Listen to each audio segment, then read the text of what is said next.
Kulangattukuzhi Saint George Yakobaya സുറിയാനിപ്പള്ളിയിൽ MLA. Shibu തെക്കുംപുറത്തിന് ഊഷ്മളമായ സ്വീകരണം നൽകി. യൂത്ത് അസോസിയേഷന്റെ നേതൃത്വത്തിൽ ലഹരി വിരുദ്ധ ബോധവൽക്കരണ ക്ലാസും ഉണ്ടായിരുന്നു. ബോധവൽക്കരണ ക്ലാസിന്റെ ഉദ്ഘാടനം എം.എൽ.എ. നിർവഹിച്ചു. കുളങ്ങാട്ടുകുഴി സെന്റ് ജോർജ് യാക്കോബായ സുറിയാനിപ്പള്ളിയിൽ എം.എൽ.എ. ഷിബു തെക്കുംപുറത്തിന് മധുരം നിറഞ്ഞ വരവേൽപ്പ്. പള്ളി ഭാരവാഹികളും വിശ്വാസികളും ചേർന്ന് എം.എൽ.എയെ ആദരിച്ചു. ചടങ്ങിനോടനുബന്ധിച്ച് പള്ളി യൂത്ത് അസോസിയേഷന്റെ നേതൃത്വത്തിൽ ലഹരിവിരുദ്ധ ബോധവൽക്കരണ ക്ലാസും സംഘടിപ്പിച്ചു. ക്ലാസിന്റെ ഉദ്ഘാടനം എം.എൽ.എ. ഷിബു തെക്കുംപുറം നിർവഹിച്ചു. തുടർന്ന് വിവിധ പരീക്ഷകളിൽ ഉന്നത വിജയം നേടിയ വിദ്യാർത്ഥികളെ അനുമോദിച്ചു. ശക്തമായ പ്രവർത്തനം മൂലം കഴിഞ്ഞ 45 ദിവസം കൊണ്ട് ഏതാണ്ട് 6600 പേർക്കെതിരെയാണ് കേസെടുത്തത്. 6000 ശിഷ്ടം പേരെ അറസ്റ്റ് ചെയ്യുകയും അതോടൊപ്പം തന്നെ 35 കോടി രൂപയുടെ രാസലഹരിയാണ് വിവിധ കേന്ദ്രങ്ങളിൽ നിന്നും പോലീസ് പിടിച്ചെടുത്തത്. അത്ര ഭയാനകമായ ഒരു അവസ്ഥയിലേക്കാണ് കേരളം പോകുന്നത്. ഇതിന്റെ ഉറവിടം കണ്ടെത്താനുള്ള വലിയ ശ്രമമാണ് ആഭ്യന്തരമന്ത്രിയുടെ നേതൃത്വത്തിൽ നമ്മൾ മുന്നോട്ട് പോകുന്നത്. വെട്ടാമ്പാറയിൽ രാസലഹരിയുമായി പോകുന്നവരെ പിടിച്ചതുകൊണ്ട് ഈ പ്രശ്നത്തിന് പരിഹാരം കാണാൻ കഴിയില്ല. ഇതിന്റെ ഉറവിടം കണ്ടെത്തിക്കൊണ്ട് അതിന്റെ എല്ലാ തരത്തിലുമുള്ള നിരോധനം നമുക്ക് പൂർത്തിയാക്കാൻ കഴിയുമെങ്കിൽ മാത്രമാണ് ഈ രാസലഹരിയിൽ നിന്ന് നമ്മുടെ നാടിനെ നമുക്ക് രക്ഷിക്കാൻ കഴിയുള്ളൂ.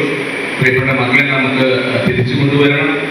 ആ നിലയിൽ വലിയ പ്രവർത്തനങ്ങൾ നമ്മുടെ ഇടവകയ്ക്ക് ചെയ്യാൻ കഴിയട്ടെ പ്രത്യേകമായി ആശംസിക്കുന്നു. നമുക്ക് ഒരുമിച്ച് നിന്നുകൊണ്ട് ഈ ലഹരിക്കെതിരെയുള്ള വലിയ പോരാട്ടം നമുക്ക് നടത്തണം.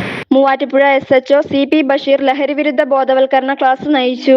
ലഹരി ഉപയോഗത്തിന്റെ സാമൂഹികവും നിയമപരവുമായ പ്രത്യാഘാതങ്ങൾ അദ്ദേഹം വിശദീകരിച്ചു. പള്ളി വികാരി ഏബിൾ ജോർജ് ചടങ്ങിൽ അധ്യക്ഷത വഹിച്ചു. വാർഡ് മെമ്പർ പ്രിൻസ് ജോൺ, ട്രസ്റ്റിമാരായ ഷാജി കുളങ്ങാട്ടിൽ, കുര്യാക്കോസ് മൈക്കുളങ്ങരയിൽ, CT Kuriakose, Eldhose George, Basil Benny എന്നിവർ സംസാരിച്ചു. പള്ളി ഭാരവാഹികൾ, യുവജനങ്ങൾ, വിദ്യാർത്ഥികൾ, വിശ്വാസികൾ എന്നിവർ പങ്കെടുത്തു. ഭക്ഷണത്തിന് ഭക്ഷണം, വസ്ത്രത്തിന് വസ്ത്രം, മറ്റുള്ള എല്ലാ ഫെസിലിറ്റീസും ഈ കുഞ്ഞുങ്ങൾക്കുണ്ട്. ഇന്ന് ഇരിക്കുന്ന ഇടവകയ്ക്ക് അത്യാവശ്യ ആൾക്കാരുടെ വീട്ടിൽ ജീവിക്കാൻ, അത് ഭക്ഷണം കഴിക്കാനോ ചെറിയൊരു തോടിലോ ചെറിയൊരു വണ്ടിയോ ചെറിയൊരു സ്കൂട്ടറോ അത്യാവശ്യ ഒരു വീടിന്റെ നമുക്കില്ലേ? എന്തായിരുന്നു കേട്ടോ? ഇതിനൊരു ചോദ്യം നിങ്ങളോട് ചോദിച്ചു നോക്കിയേ.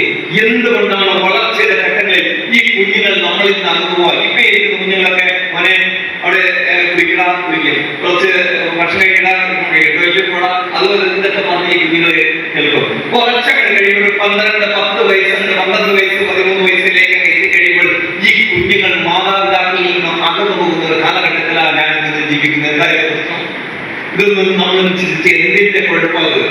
നമ്മുടെ മക്കൾ കേൾക്കുന്ന പാട്ടുണ്ടല്ലോ, ഡാഡി മമ്മി വീട്ടിലില്ല ഇങ്ങോട്ട് വരാനാണ്. എന്താ പറയാ? പാട്ടുണ്ടാവും.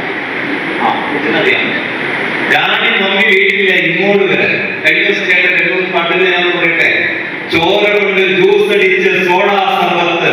അവിടെ ചിരിക്കുന്നത് കേൾക്കണം, നിങ്ങൾ കേട്ടിട്ടുണ്ടാവില്ല അല്ലേ?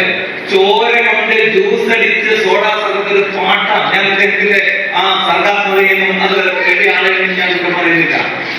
ചോരയൊക്കെ എടുത്തിട്ട് മിക്സിയിലേക്ക് ഇട്ടിട്ട് അടിച്ച് എന്തെങ്കിലും സാധനങ്ങൾ ഉപ്പോ പഞ്ചസാരയൊക്കെ അടിച്ചിട്ട് ഒന്ന് അരിച്ചെടുത്ത് വേറൊരു ഗ്ലാസ്സിലേക്ക് ഒഴിച്ച് ഒരു സ്ട്രോ ഇട്ടിട്ട് കുടിക്കുക.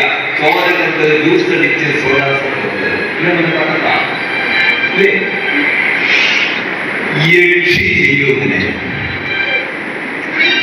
യക്ഷി ചെയ്യുന്ന സഹോദരി സഹോദരന്മാരെങ്ങനെ?